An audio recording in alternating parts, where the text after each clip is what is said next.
made their press announcements confident in the content of that speech before they indulged themselves by actually reading what the Prime Minister said. And those who studied the speech saw straight away that the Prime Minister was not making some pitch to leave or disengage from the European Union. Far from it.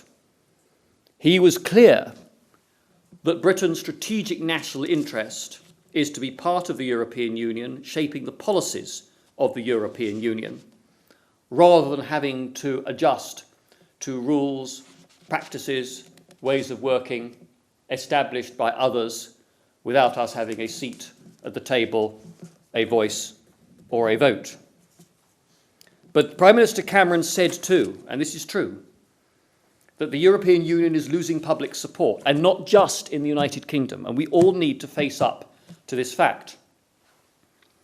The Eurobarometer survey, published in 2012, showed that 69% of people in the United Kingdom tended not to trust the European Union as an institution.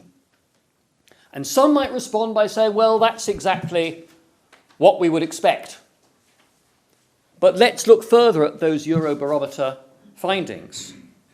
69% of people in the UK tended not to trust the EU as an institution. For France, those figures were 56%.